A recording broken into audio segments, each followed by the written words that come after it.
पहला सम्मेलन दिल्ली में आयोजित हुआ है।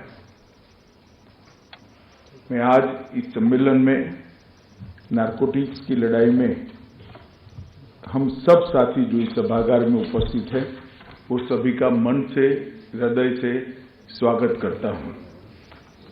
मेरे साथ मंच पर मोदी जी की मंत्रिपरिषद में मेरे साथी डॉक्टर वीरेंद्र कुमार, केंद्रीय सामाजिक न्याय और अधिकारिता मंत्री जी हैं, नित्यानंद राय जी हैं, अजय कुमार भल्ला जी,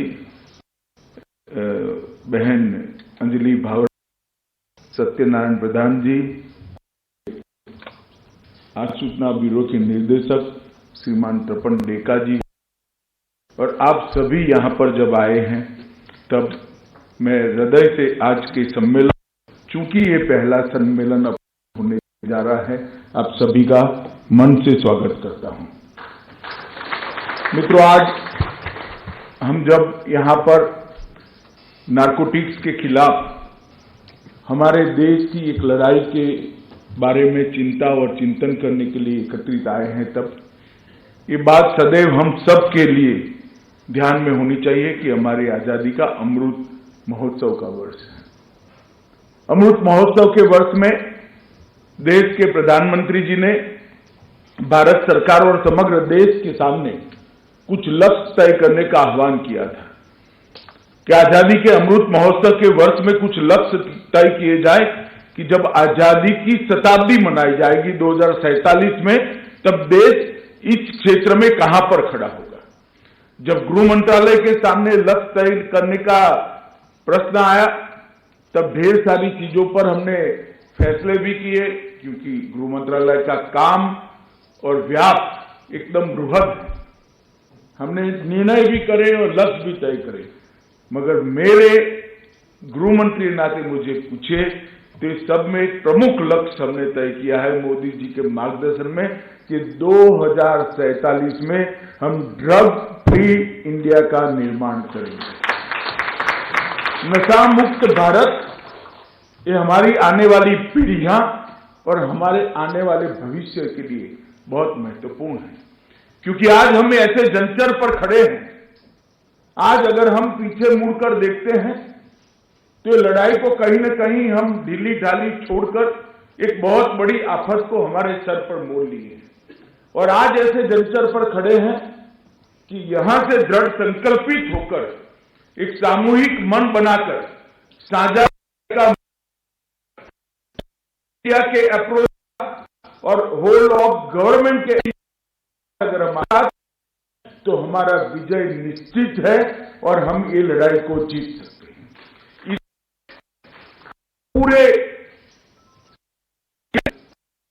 के अंदर जो विशेष राज्यों के एंटी नारकोटिक्स टास्क फोर्स के अध्यक्ष और एजेंसियों के अध्यक्ष आए हैं, वो सभी से मेरा करबद्ध विनती है कि इस लड़ाई को हम सबको साथ लेकर लड़ने के लिए मन बनाए और सभी के जिम्मे जो दायित्व है, इसका 100% दायित्व के निर्वहन का मूड बनाए। मित्रों, आज जब यहाँ पर है, तब एक बेस जोन रूलिंग ट्रॉफी का भी अभी दिल्ली को दिया गया। मैं दिल्ली जोन के सभी काम करने वाले हमारे साथियों को बहुत बहुत बधाई और साधुवाद देना चाहता हूं, और मैं मानता हूं कि ये तंदुरुस्त स्पर्धा ट्रॉफी हासिल करने की हमारे लक्ष्य की और हमें बहुत तेजी से ले जाएगी। अवैध खेती के पहचान के लिए भी एक ऐप को आज यहाँ पर सार्वजनिक किया गया। एनसीबी की वार्षिक रिपोर्ट को भी सार्वजनिक किया गया, और इसके साथ साथ इंदौर के क्षेत्रीय कार्यालय का भी उद्घाटन हुआ है। ये सारे कदम कहीं न कहीं किसी न किसी प्रकार से नारकोटिक्स के खिलाफ हमारी लड़ाई को गति देने वाले कदम हैं। मित्रों, नारकोटिक्स का उपयोग हम सब जानते हैं, आने वाली पीढ़ियों को खोखला नारकोटिक्स कर देता है। आने वाली पीढ़ियां हमारे देश के विकास की नींव होती है।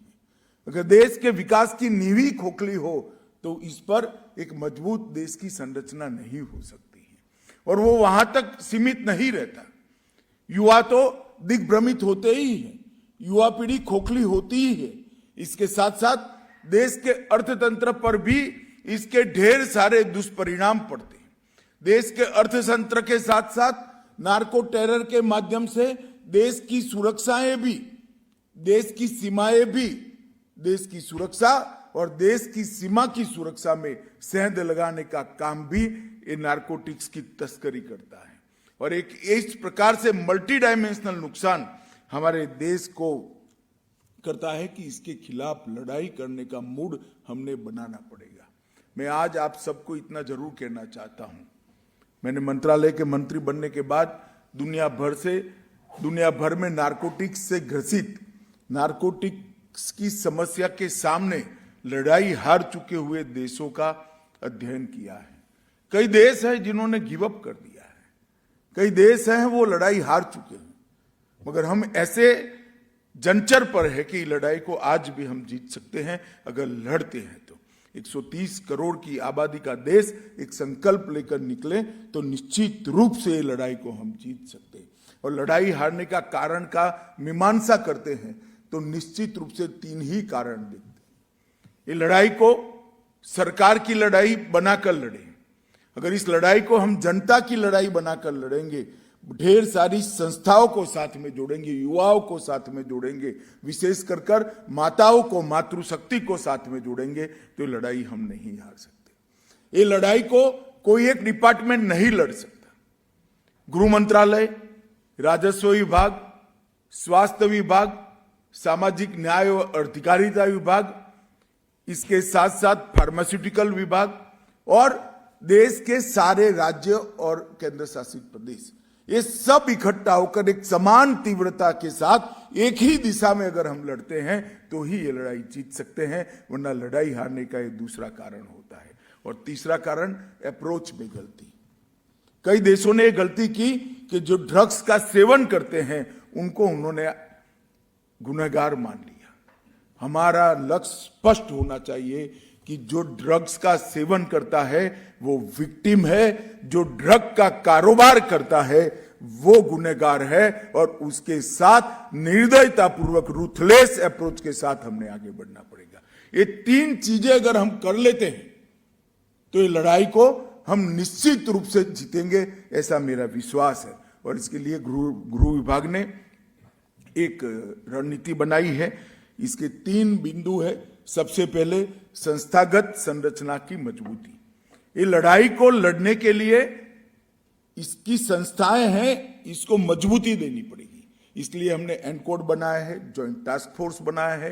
राज्यों के अंदर आप जिसके अध्यक्ष बने हैं, एंटी नार्कोटिक टास्क फोर्स बन गए। मुझे आनंद है कि आज पूरे देश भर में एक भी यूनिट ऐसा नहीं है जिन्होंने एंटी नार्कोटिक्स टास्क फोर्स नहीं बनाया है। ये विगत 1 साल में हुआ है। और ये संस्थागत मजबूती देने के लिए हमने ढेर सारे काम किए। इसके